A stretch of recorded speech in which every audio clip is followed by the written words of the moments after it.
Action. Assalamualaikum warahmatullahi wabarakatuh.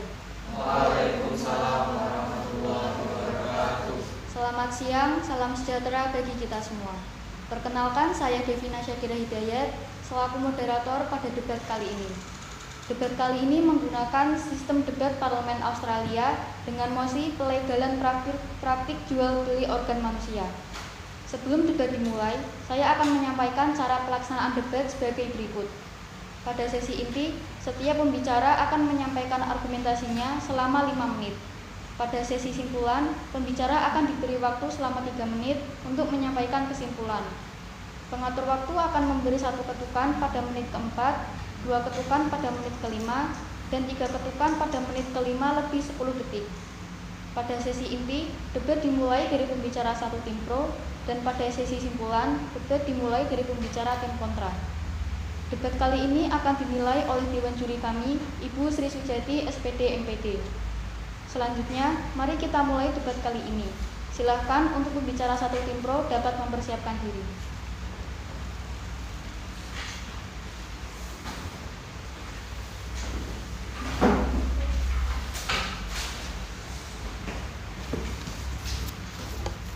Assalamualaikum warahmatullahi wabarakatuh. Selamat pagi, salam sejahtera bagi kita semua, Dewan Juri yang kami hormati, tim kontra yang kami hormati, serta hadirin yang berbahagia. Perkenalkan, saya Yoriga Aswa Purwoko selaku pembicara satu dari kelompok pro yang bertugas menyampaikan definisi, pembatasan, serta berargumen. Pembicara dua kami, Fatwa Ariela Widiawati yang bertugas menyanggah serta memberikan argumen, yang kemudian akan ditegaskan kembali oleh pembicara tiga kami, Fadla Ainurifah. Saya akan menyampaikan latar belakang MOS ini muncul.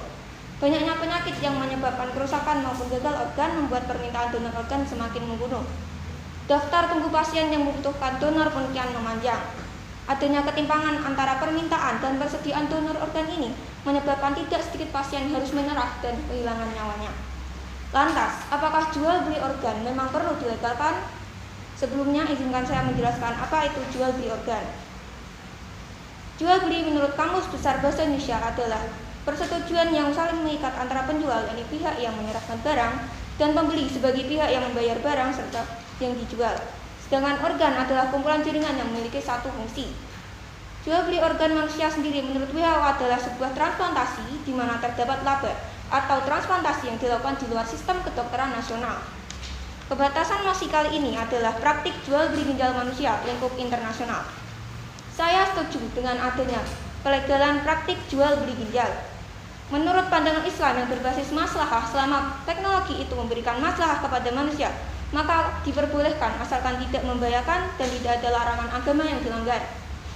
Menurut paham hukum berbasis maslahah, berarti jual beli organ diperbolehkan selama menguntungkan dan memberi manfaat bagi kehidupan manusia, terutama untuk mengembalikan fungsi tubuh dan menghindari kematian. Bukan berarti setiap orang boleh menjual organnya dengan harga yang murah, harga yang pantas maupun mahal. Sekali lagi, bukan tentang harga, melainkan nilai kemanusiaan. Untuk itu, praktik jual beli ginjal harus diawasi oleh suatu otoritas hukum dan kesehatan dengan sangat ketat. Adapun metode yang dilakukan tidak boleh melanggar HAM dan harus aman. Seperti ketika seorang calon pendonor yang sudah disetujui secara hukum, maka akan dilanjutkan dengan prosedur kesehatan rangka, di mana akan diobservasi kesehatan calon pendonor secara menyeluruh dan diobservasi juga dampak dari pengambilan ginjal dari pendonor. Apakah berpengaruh pada kesehatannya kelak ketika hanya mempunyai satu organ ginjal saja? Prosedur yang mengharuskan pendonor bebas dari segala penyakit menular dan berbahaya memang mengesankan permintaan yang luar biasa pada transplantasi organ ginjal ini. Namun, dengan kecanggihan teknologi masa kini, mungkin akan lebih banyak lagi jiwa manusia yang terselamatkan dengan cangkok atau transplantasi ginjal. Walaupun itu harus dengan jual beli yang terkesan menyeramkan di telinga karena memperdagangkan bagian tubuh manusia. Hanya alasan kemanusiaan saja yang dapat menerima kondisi seperti itu. Kondisi di mana seseorang harus diselamatkan nyawanya karena tak hidup dan adanya pertolongan dari pihak lain dengan berbagai cara, termasuk jual beli ginjal. Dengan adanya praktik jual beli ginjal ini dapat menekan daftar tunggu pasien yang membutuhkan donor organ serta dapat mengatasi kekurangan donor untuk transplantasi ginjal. Misalnya Republik Islam Iran, sebagai satu-satunya negara yang melegalkan transplantasi ginjal komersial, sehingga negara tersebut tidak memiliki daftar tunggu pasien maupun kekurangan donor untuk transplantasi ginjal. Iran sendiri telah memulai program ini sejak 1988. Di Iran, seseorang yang membutuhkan ginjal akan dirujuk ke Asosiasi Pasien Dialisis dan Transplantasi untuk mencocokkan mereka yang membutuhkan ginjal dengan calon donor yang telah memenuhi persyaratan kesehatan. Pemerintah membayar untuk operasi, sementara donor mendapatkan jaminan kesehatan setidaknya selama 1 tahun. Sekian dari saya, terima kasih atas perhatiannya. Wassalamualaikum warahmatullahi wabarakatuh. Waalaikumsalam warahmatullahi wabarakatuh.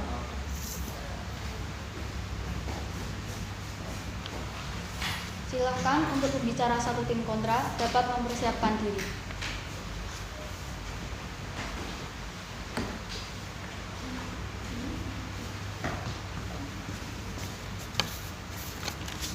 Assalamualaikum warahmatullahi wabarakatuh. Selamat siang, terima kasih atas kesempatannya. Pertama-tama, perkenalkan, nama saya Dimas Maulana Al-Fayat dari pembicara satu tim kontra yang akan membahas dari sisi kesehatan. Kemudian dia Ayu Ispitarini sebagai pembicara dua yang akan membahas dari sisi hukum. Dan yang terakhir Muhammad Fatkul Mubin yang sebagai pembicara tiga yang akan menyimpulkan hasil dari perdebatan kita kali ini, serta memberikan solusi. Dewan juri yang terhormat, kami menyatakan ketidaksetujuan terhadap mosi pelegaran praktik jual beli organ manusia. Menurut pandangan Islam, pada tahun 1996, ulama Islam dari Badan Hukum Muslim Inggris mengeluarkan fatwa atau aturan yang memungkinkan praktik transplantasi organ. Keputusan ini memungkinkan penyelamatan orang lain, tetapi keputusan ini melanggar tindakan perdagangan atau kompensasi dalam sumbangan. Apabila hanya bertujuan sebagai kemanusiaan, mengapa tidak dilakukan transplantasi saja? Mengapa harus ada kegiatan jual beli organ yang jelas-jelas dilarang atau ilegal? Di Iran sendiri, semua biaya transplantasi organ dibiayai oleh negara. Lalu apakah negara lain yang akan melegalkan praktik tersebut bersedia membayar biaya transplantasi yang tergolong besar, atau biaya tersebut akan dibebankan kepada resipien? Argumen dari Dr. Lee Wai-song, seorang ahli transplantasi organ ginjal dari Mount Elizabeth Medical Center dan Parkway Health, mengatakan resiko kematian akibat nephrectomy donor rasionya hanya sekitar 1 dari 1000 pasien. Namun hal tersebut tidak memungkinkan dampak penyakit lain yang ditimbulkan seperti hipertensi dan proteinuria. Selain itu, persyaratan untuk dapat mendonorkan organ ginjal sangatlah rumit. Bukan hanya kesehatan pendonor saja yang harus dicek, melainkan kecocokan organ dengan resipien juga. Apabila resipien menerima donor ginjal yang tidak sesuai, maka tubuh penerima akan mengenali ginjal tersebut sebagai benda asing dan merusaknya. Dalam pasal 38 ayat 1 butir C Statwa Mahkamah Internasional, karena pada dasarnya asas hukum pidana Indonesia tersebut dikelompokkan dalam salah satu hukum internasional. Dalam UU Kesehatan Jual Beli Organ ditegaskan dalam Undang-Undang Nomor 36 Tahun 2009 tentang kesehatan. Pasal 192 Jo Pasal 64 ayat 3 mengatakan setiap orang yang dengan sengaja memperjualbelikan organ atau jaringan tubuh dengan dalih apapun sebagaimana dimaksudkan dalam pasal 64 ayat 3 dipidana dengan pidana penjara paling lama 10 tahun dan dengan denda paling banyak 1 miliar rupiah. Berikut adalah uraian dari pasal 64 Undang-Undang Nomor 36 Tahun 2009 tentang kesehatan. Pertama, penyembuhan penyakit dan pemulihan kesehatan dapat dilakukan melalui transplantasi organ atau jaringan tubuh, implan obat atau alat kesehatan, bedah plastik dan rekonstruksi, serta penggunaan sel puncak. Kedua, transplantasi organ atau jaringan tubuh sebagaimana dimasukkan pada ayat 1 dilakukan hanya untuk tujuan kemanusiaan dan dilarang untuk dikomersilkan. Ketiga, organ atau jaringan tubuh dilarang diperjualbelikan dengan dalih apapun. Adanya bukti di dalam negeri masih banyak kasus kejahatan yang diakibatkan oleh sindikat perdagangan manusia. Pada Senin 17 Februari 2020, ditemukan mayat balita tanpa organ di Samarinda, Kalimantan Timur. Sebelum itu, kasus yang sama juga pernah terjadi di Sukabumi, Jawa Barat. Seorang anak ditemukan tewas dalam kondisi tanpa mata dan jantung.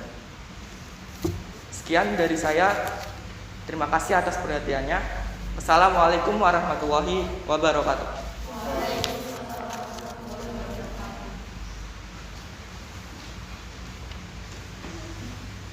Silakan untuk pembicara 2 dari tim pro dapat mempersiapkan diri.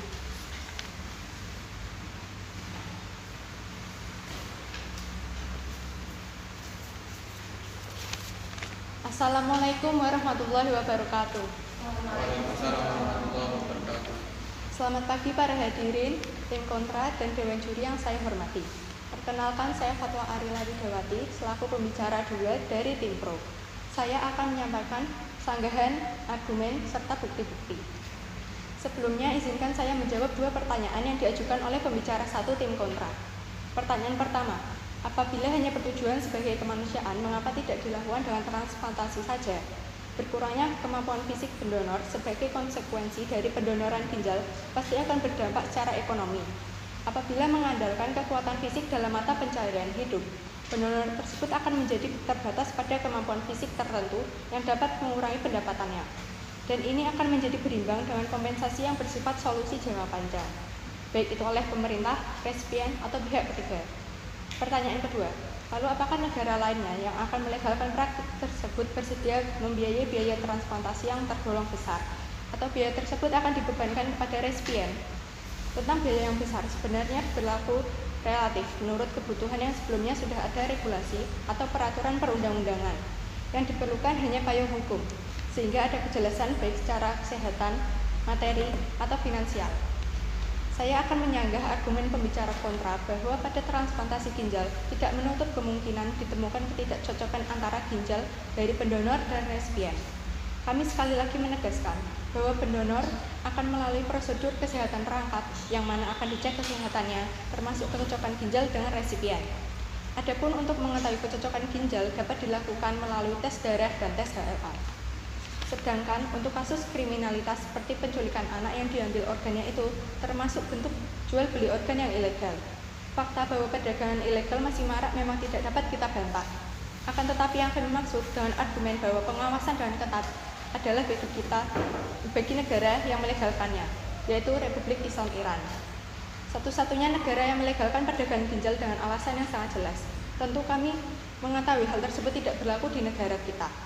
Jadi yang kami maksud adalah sebuah kegiatan transplantasi ginjal dengan kompensasi yang legal itu ada dan terjadi, dan itu fakta. Di Iran sendiri diatur dengan sebuah lembaga atau instansi yang melindungi masalah perdagangan organ ginjal tersebut, tentu dengan peraturan-peraturan yang dapat dipertanggungjawabkan sesuai konstitusi negara tersebut. Menurut pendapat saya, setiap manusia mempunyai hak otonomi mutlak atas tubuhnya, baik itu untuk aspek kesehatan, olahraga, atau aspek yang berhubungan dengan tubuh kita. Dan kami kira kita mempunyai cara untuk mengeksploitasi kemampuan tubuh kita baik secara organ atau keseluruhan dengan batasan tertentu. Misalnya, dalam pendonoran organ ginjal di sini kita bisa memanfaatkan salah satu organ ginjal kita untuk membantu orang lain dengan kompensasi ekonomi yang tentunya menguntungkan untuk kita dari sisi pendonor. Dan itu artinya kita secara eksplisit merepresentasikan diri kita sudah berpartisipasi dalam bidang kesehatan dan kemanusiaan. Karena bagaimanapun juga dengan adanya pendonoran organ ke tubuh orang lain sudah menyelamatkan nyawa atau memperpanjang kualitas dan hak hidup orang lain. Berikut bukti-bukti yang kami peroleh. Adanya organisasi di Iran yaitu The Charity Association for the Support of Kidney Patients atau CASKP yang merupakan asosiasi amal untuk pendukung pasien ginjal, dan Charity Foundation for Special Disease atau CAFD yang merupakan yayasan amal untuk penyakit khusus di bawah kendali dan kontrol Kementerian Kesehatan yang mengatur perdagangan organ tubuh manusia yakni ginjal dengan dukungan pemerintah. di mana organisasi amal membantu mereka yang tidak dapat membayar sendiri donor organ. Pada akhir tahun 2005, total 19.609 transplantasi ginjal dilakukan di Iran. 15.356 diantaranya merupakan donor yang bukan berasal dari saudara atau bukan keluarga, dan kurang dari 50% penderita gagal ginjal kronis di negara tersebut hidup dengan organ donor yang berfungsi. Sekian dari saya, terima kasih atas perhatiannya. Wassalamualaikum warahmatullahi wabarakatuh.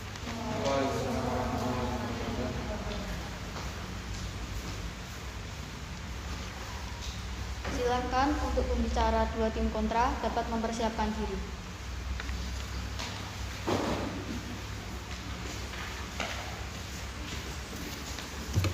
Assalamualaikum warahmatullahi wabarakatuh. Selamat siang, salam sejahtera bagi kita semua. Dewan juri yang saya hormati, tim pro yang saya hormati,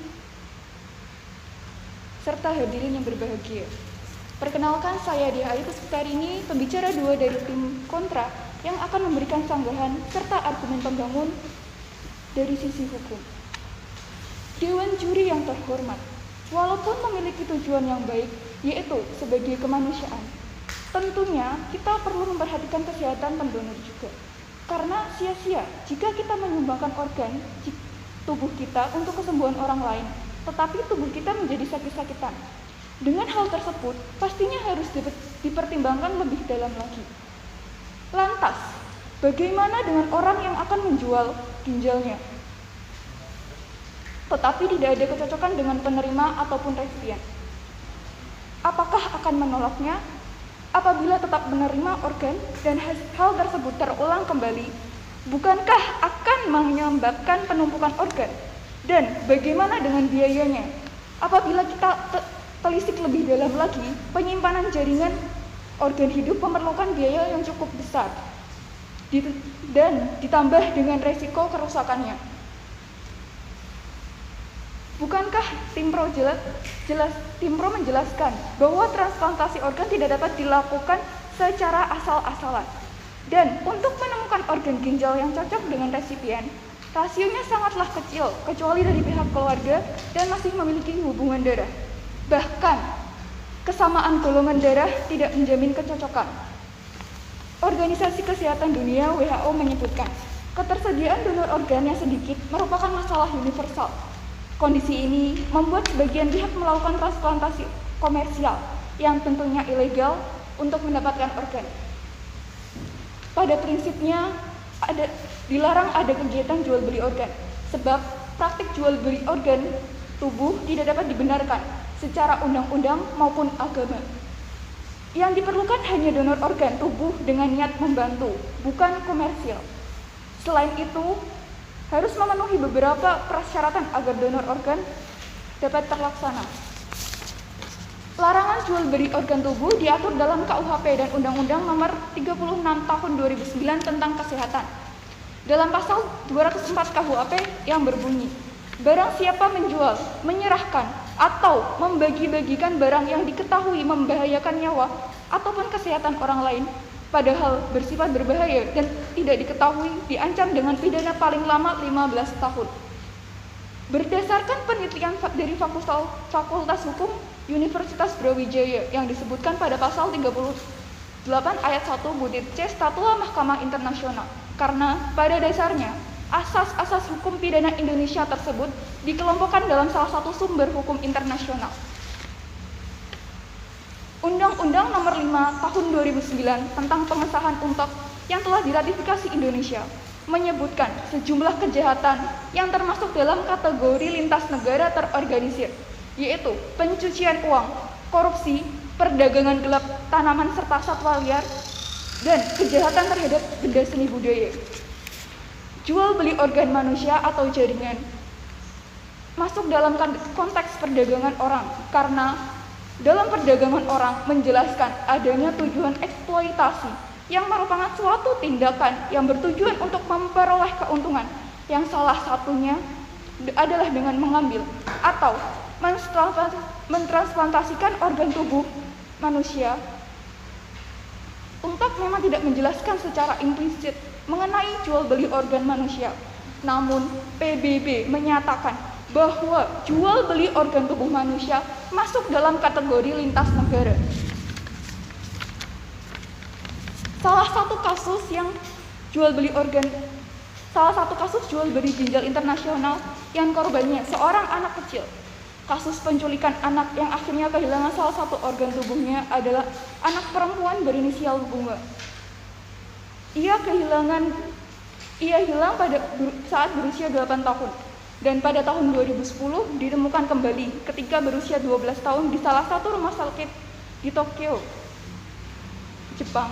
Karena kondisi Bunga saat ditemukan sudah kehilangan salah satu ginjalnya dan lidah dalam keadaan terpotong untuk menghilangkan jejak pelaku. Lantas, apakah dengan mengompilasi transplantasi ginjal tidak melanggar HAM? Terima kasih. Wassalamualaikum warahmatullahi wabarakatuh.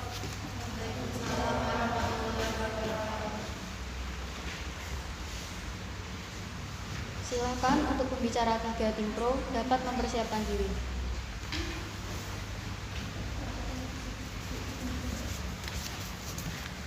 Assalamualaikum warahmatullahi wabarakatuh.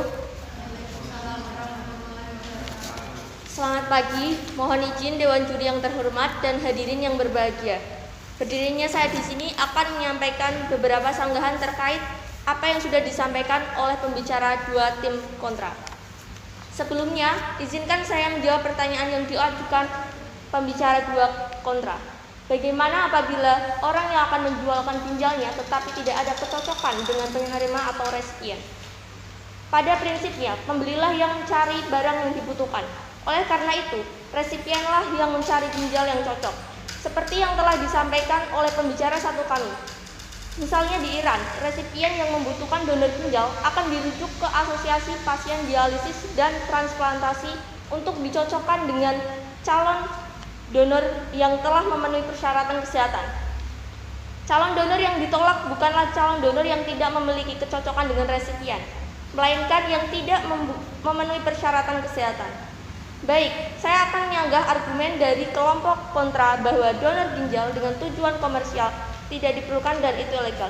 Yang diperbolehkan yaitu donor ginjal dengan tujuan membantu. Sepantasnya, legal formal menurut hukum dan agama. Tapi, bagaimana mendapat tersediaan organ dengan cuma-cuma, sedangkan nyawa yang harus diselamatkan tidak bisa diukur dengan waktu?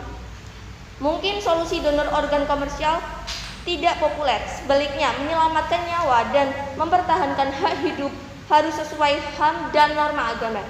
Apakah para pasien yang butuh organ sehat dan normal harus menunggu dengan jalan pendonor yang ikhlas? Pada prinsipnya, hanya kemanusiaan yang bisa melakukan itu. Tapi, apakah pihak yang membutuhkan donor tidak melihat kemungkinan lain dari akibat pendonor yang kurang kemampuan secara biologi karena berkurangnya satu organ? Pasti akan ada kesepakatan tertentu di atas kertas yang pihak manapun tidak tahu, dan kesepakatan tersebut tetap berhubungan dengan ekonomi, dan itu banyak terjadi. Berarti sama artinya dengan menjual organ, bukan dengan kata donor. Donor organ hanyalah frasa halus penyumbat informasi yang lebih detail tentang kegiatan transplantasi organ manusia. Dan kita harus mengakui itu, dunia pun tahu. Tapi selalu ditempatkan di atas kertas dengan bungkus rapi demi hukum dan norma agama. Seperti yang telah kami tegaskan di awal, bahwa jual beli ginjal yang kami maksud bukan tentang harga yang murah, pantas, maupun mahal, melainkan tentang nilai kemanusiaan. Selanjutnya saya akan menegaskan kembali argumen yang telah disampaikan oleh pembicara 1 dan 2 tim kami. Praktik jual beli ginjal agar aman harus dalam pengawasan otoritas hukum dan otoritas kesehatan yang ketat. Dan ketika seorang calon pendonor yang sudah disetujui secara hukum, maka akan dilanjutkan dengan prosedur kesehatan rangkap, di mana akan diobservasi kesehatan calon pendonor secara menyeluruh dan diobservasi juga dampak dari pengambilan ginjal dari pendonor. Sementara itu, manusia dilahirkan dengan 2 ginjal, sebagian besar dapat menjalani kehidupan yang sehat hanya dengan 1 penyaringan limbah dari darah mereka. Kita sebagai manusia mempunyai hak otonomi mutlak atas tubuhnya. baik itu untuk aspek kesehatan, olahraga, dan aspek yang berhubungan dengan tubuh kita. Dan kita mempunyai cara untuk mengeksploitasi kemampuan badan atau tubuh kita baik itu secara organ maupun keseluruhan dengan batasan tertentu. Misalnya, dalam pendonoran organ ginjal, di sini kita bisa memanfaatkan salah satu organ ginjal kita untuk membantu orang lain dengan kompensasi ekonomi yang tentunya menguntungkan untuk kita dari sisi pendonor. WHO memperkirakan bahwa dari 660.000 orang di dunia yang membutuhkan segala transplantasi, 10% menerima satu transplantasi setiap tahun. Dari jumlah tersebut, 10% menerima transplantasi mereka melalui transplant turis atau transplant turis komersial. Setiap hari 12 orang Amerika meninggal karena gagal ginjal saat mereka menunggu transplantasi ginjal. 100 orang Amerika lainnya saat ini sedang mengantre dan bertahan dalam waktu tunggu rata-rata 3,5 tahun untuk menerima ginjal. Melihat besarnya perbandingan antara permintaan dan persediaan donor organ ini, maka pelegaran transplantasi ginjal dengan kompensasi tertentu dapat menjadi solusi untuk menekan angka daftar tunggu pasien yang membutuhkan donor organ, khususnya organ ginjal. Sekian dari saya. Terima kasih atas perhatiannya. Wassalamualaikum warahmatullahi wabarakatuh. Waalaikumsalam warahmatullahi wabarakatuh. Silakan untuk pembicara 3 tim kontra dapat mempersiapkan diri.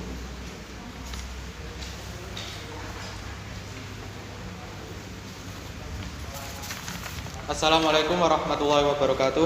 Waalaikumsalam warahmatullahi wabarakatuh. Selamat siang, Dewan Juri yang saya hormati, tim pro yang saya hormati, dan hadirin yang berbahagia.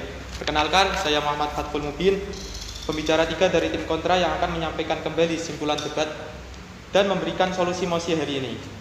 Pertama, izinkan saya menyanggah argumen dari pembicara 3 pro. Apakah dengan adanya pelegalan ini dapat membantu manusia atau justru sebaliknya? Lalu apakah dengan adanya pelegalan jual beli organ manusia dapat menjamin akan mengurangi kasus kematian akibat kerusakan organ? Akan tetapi apakah telah teliti lebih lanjut mengenai akibat lain dari pelegalan jual beli organ manusia, seperti tingginya angka kejahatan perdagangan manusia? Dengan pelegalan tersebut akan membuat para pelaku kejahatan semakin merajalela karena membuka akses jalan keluar bagi mereka, sehingga mereka tidak perlu lagi menyembunyikan kejahatannya. Kemudian saya menegaskan, dengan persyaratan untuk dapat mendonorkan organ ginjal sangatlah rumit. Bukan hanya kesehatan pendonor saja yang perlu dicek, melainkan kecocokan organ dengan resipien juga sangatlah penting.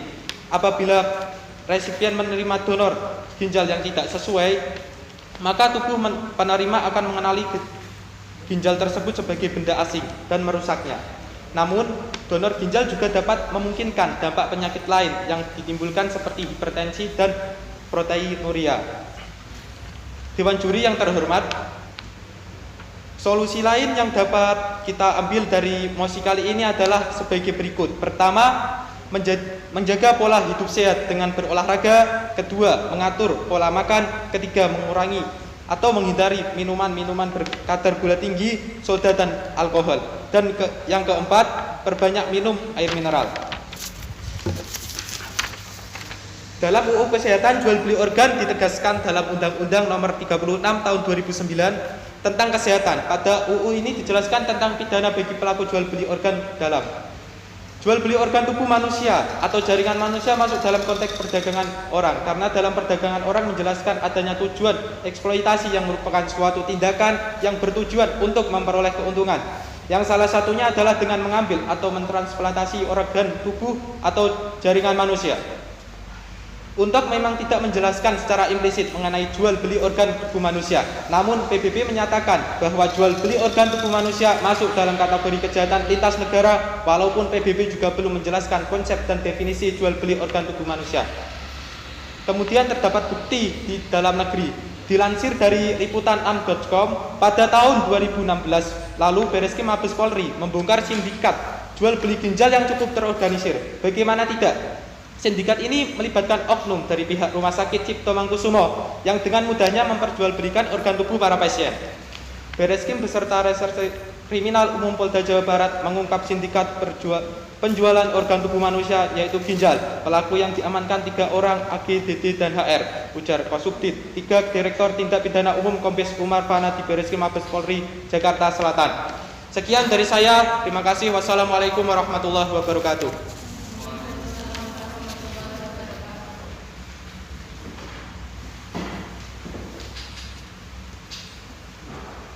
Demikian sesi ini telah selesai, kita lanjutkan dengan sesi simpulan. Silakan untuk pembicara simpulan tim kontra dapat mempersiapkan diri.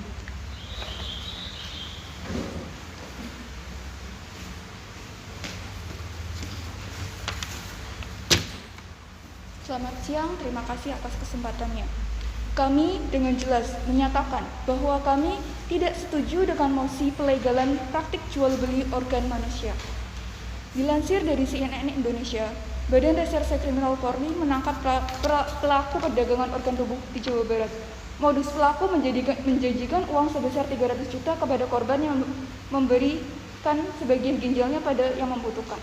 Namun, nyatanya para korban hanya diberikan tidak lebih dari 70 juta. Dan mirisnya, salah satu rumah sakit ternama terlibat dalam kasus ini, serta baru terungkap setelah belasan tahun.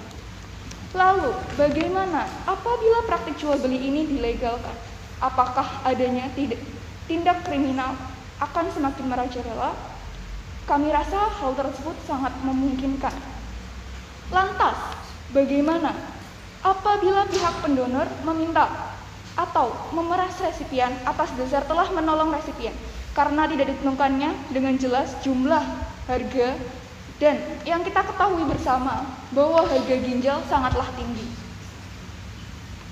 Tidak dapat dipungkiri bahwa daftar tunggu donor organ sangatlah tinggi. Akan tetapi, pemikiran yang hanya satu arah bukanlah solusi. Dampak berkepanjangan juga perlu dipertimbangkan. Dan apabila yang tim pro maksud adalah kematian, kemanusiaan, bukankah hal tersebut sudah dilegalkan, yaitu dalam konteks donor, bukan jual beli. Berikut akan kami sampaikan kelebihan dari kelompok kami. Kami memberikan dua sudut pandang, yaitu dari sisi kesehatan yang disampaikan pembicara 1 dan dari sisi hukum yang disampaikan pembicara 2.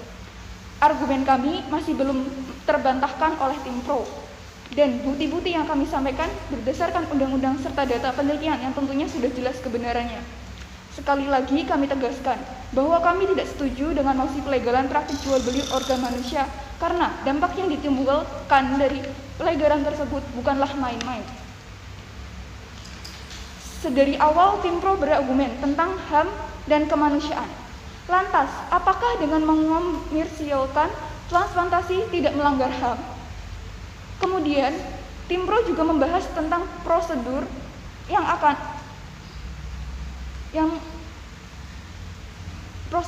dijalani. Akan tetapi, tidak menyebutkan tentang kemungkinan-kemungkinan lain yang akan terjadi seperti dana, calon penjual, dan kemungkinan ketidakcocokan. Kesehatan bukanlah hal yang dapat dipermainkan. Organ tubuh tidak serta-merta dapat diperjualbelikan. Pada hakikatnya, Tuhan memberikan kita semua tubuh dan organ ini dengan gratis. Tidak sepantasnya kita sebagai manusia menjual pemberian dari Tuhan dengan materi. Karena sesungguhnya ciptaan Tuhan tidak dapat dihargai dengan materi. Terima kasih. Wassalamualaikum warahmatullahi wabarakatuh.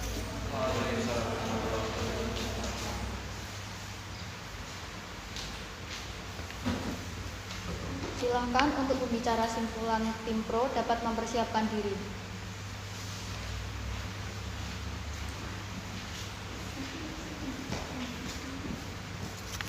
Baik, terima kasih atas kesempatannya. Berdirinya saya di sini selaku pembicara 1 tim pro akan menyampaikan kesimpulan mengenai mosi pelegalan praktik jual beli organ.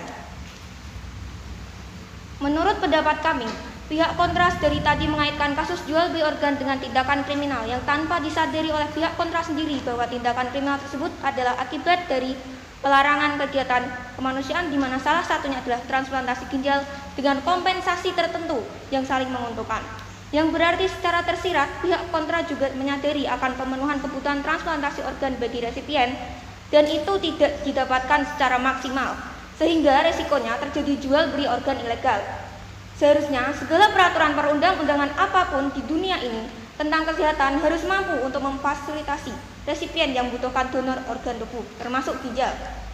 Tidak hanya itu, terdapat kesalahan yang dilakukan oleh pembicara 3 kontra.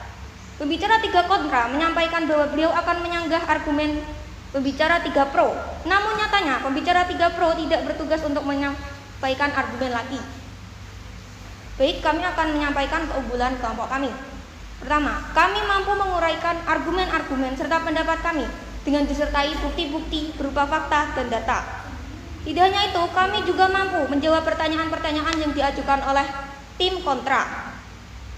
Kami kelompok pro sekali lagi menegaskan bahwa kami setuju dengan adanya pelegalan praktik jual beli ginjal. Dengan adanya pelegalan praktik jual beli ginjal atau transplantasi ginjal dengan kompensasi dapat menekan angka daftar tunggu pasien yang membutuhkan donor, yang artinya dapat menyelamatkan nyawa manusia. Tidak hanya itu, pendonor juga mendapatkan kompensasi sebagai bentuk apresiasi. Apakah wajar ketika Anda memiliki kebutuhan yang sangat darurat dan berkaitan dengan nyawa Anda, akan tetapi hanya berkomitmen dengan terima kasih? Nyawa Anda tertolong, kehidupan berlanjut, kebahagiaan tercapai, cita-cita tergapai, hanya terima kasih. Sekian dari saya, terima kasih atas perhatiannya. Wassalamualaikum warahmatullahi wabarakatuh.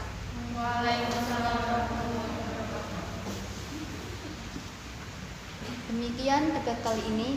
Kami persilahkan dengan juri untuk memberikan analisis serta menyampaikan hasil debat.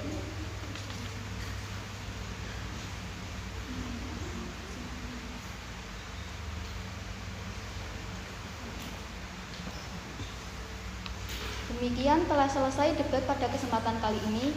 Saya selaku moderator memohon maaf apabila terdapat kesalahan kata maupun perilaku selama debat berlangsung. Terima kasih. Wassalamualaikum warahmatullahi wabarakatuh. Waalaikumsalam.